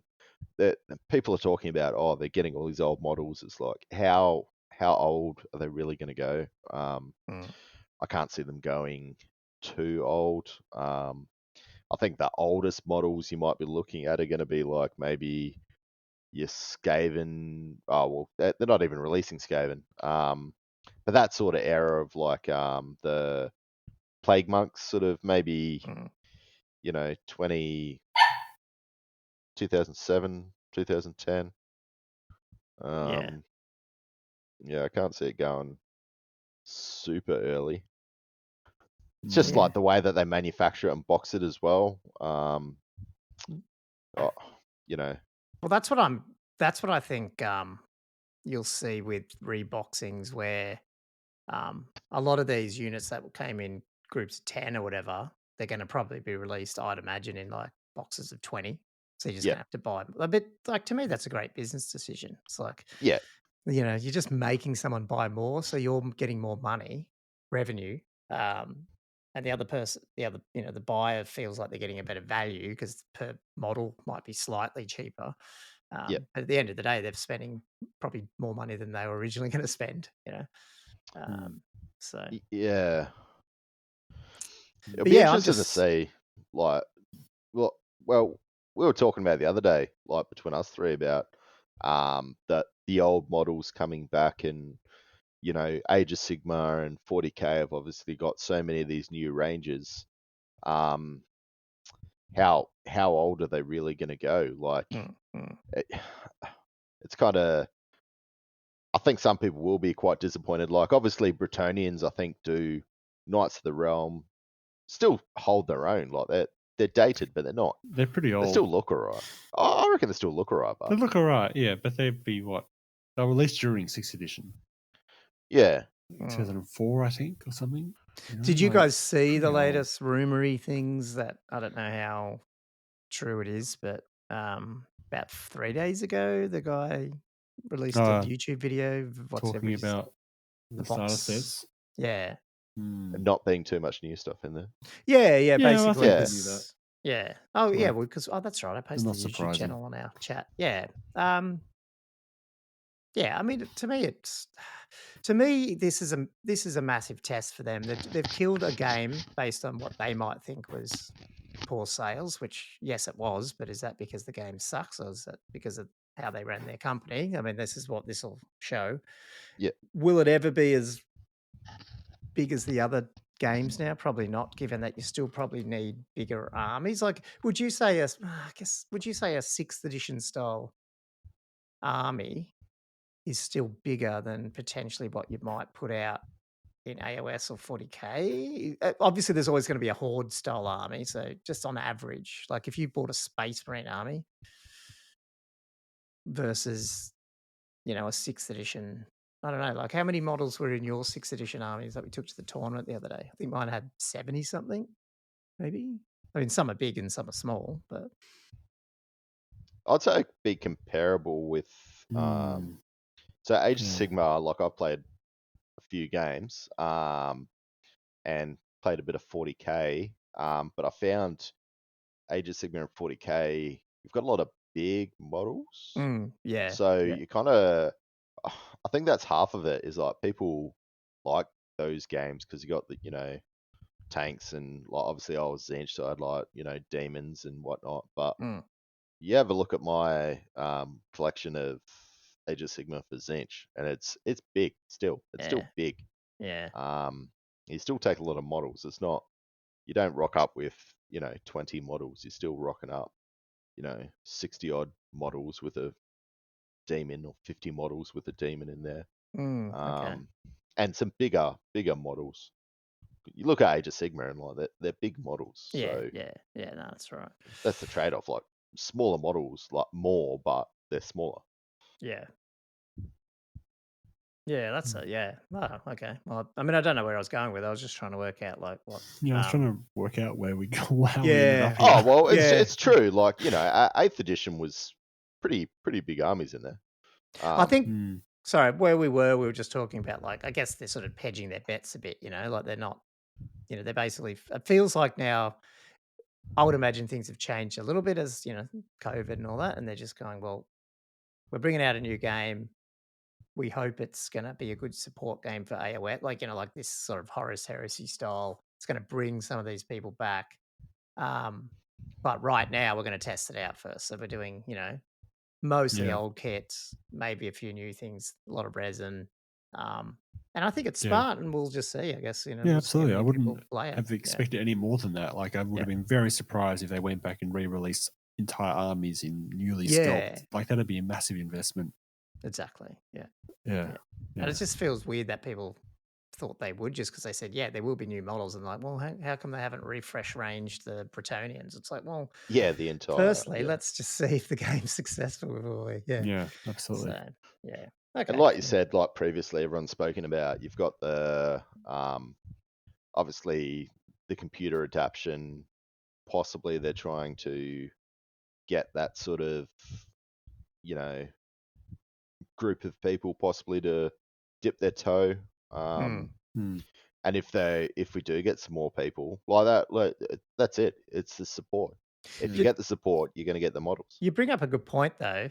Like I would bet if I was doing this, I probably would go, I'm going to try bring out a better rule set that everyone, because they would know how good they are in the sense of being community focused. They're bringing out, like they'll patch the game if there's issues. Like they're doing a lot more of that, so they can at least try and appease the hardcore gamer. They're being a lot more tournament focused, so they're involved in the tournament. So if they can get the game attractive and bring a lot of the grumpy old men like us back, give us a few little toys for us to get the rebase our armies again, polish them off. Then imagine if it's good enough, and then in 6 months they bring out Kislev, all Yeah. plastic, all brand new. I can bet you everyone's going to buy a Kislev army. Do you know what I mean? Whereas if I gave you a Bretonnian army, like Josh, are you going to rebuild? Are you going to paint an entirely new Bretonnian army? That's a good point. No, you're not. I've just spent 9 months painting Bretonnians. Yeah. This year, I'm not going to go back and redo it. But I feel like I'd be a specific case. Yeah, no, I know, but it's the same thing. Like I've got all my orcs, right? If Tomb Kings, I just painted them. No, let's go back. Orcs, they're older ones, but if they literally just revamped and gave me all new orcs, eventually I would update them, but it's not like I'm going to rush out and buy every army, every figure they've just brought out to bring out a whole new one. I'd just go, cool, that's a better unit of orc boys. So I'll just buy that and then I'll just draw it out. But if I looked at Kislev or that other Cathay and you wanted a new army and it's all new plastics, you have to buy it. There's no option. Absolutely. And I think that was the plan originally. Like with their very first couple of previews back pre-COVID, they were previewing Kislev and Cathay and talking about releasing these as armies before they obviously had their wings clipped and the whole scope of the project got shut right down. But I agree that could still happen if the initial steps are a success. And I think they could make a lot of money if they did that. Yeah. No, totally. Anyway, that's a little bit off the Empire thing, but I guess that's just sort of how it relates to the old world, I guess. Sort of related. Allies. I was just trying to bring it into the actual, what we expect the game. I don't know if the Empire will play much different. It's probably just more magic, in terms of how it looks a little bit. But, imagine they'll get the Hippogriff Knights back. Yes, well, that's true. They would have to come back to. I hope they do. I reckon they will. I do miss. I've said that before in one of the other ones. I miss sort of that monstrous infantry options as much. Like I did like that. So if we get some of them back, some of those options, that'd be cool. It is cool, but at the same time, I don't mind in 6 that. How do I say? Like there's a lot of identity, but behind the Empire. Almost not having monstrous cap in a way, it's just like everyone suddenly has it, and it's just like it becomes less special then because all the armies have got their own monstrous version, and that's also why I kind of like because people keep talking about Hippogriff Knights for Bretonnians, and I feel like that's a ridiculous suggestion as well. I've never really been on board with that either. I'm like, Peg Knights, that's cool, leave it at that.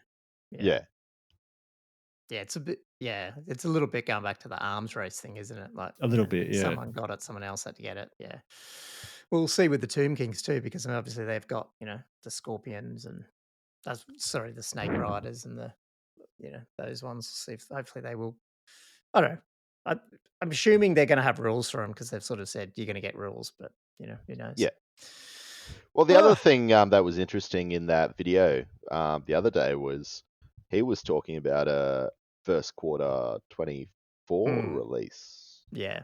Which is not that far away. Well, it's probably similar what we were thinking in the sense that maybe we'd still get some type of announcement this year, but it's going to be months before you get it. But that would be then into the early part of next year. But, yeah. Who knows? Well, coming up to Christmas, like it's maybe it's gonna be pretty quick.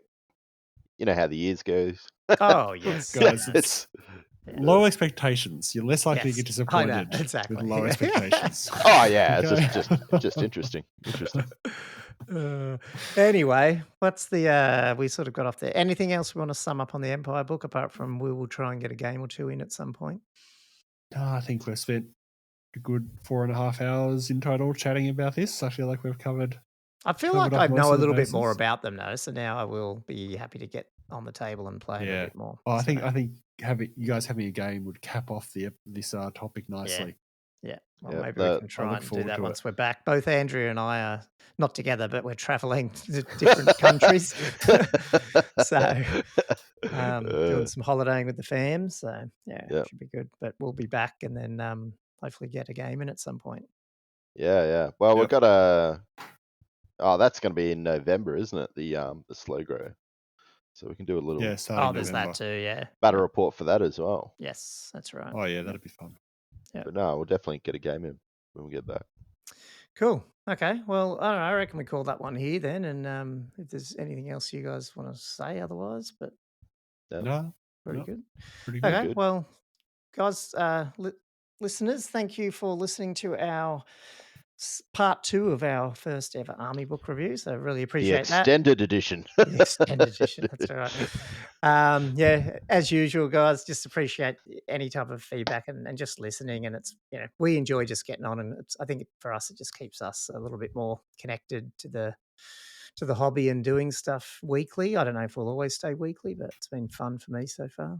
But yeah, reach out to us, guys, on social as usual at Old World Fanatic. And yeah, until next time, guys, I'll see you guys probably next week or the week after I get back. Yep. Yeah, with a lovely tan. Yes, that's right. Indeed. Cheers. All Good right. night, guys. We'll Ciao. talk to you soon. Yeah.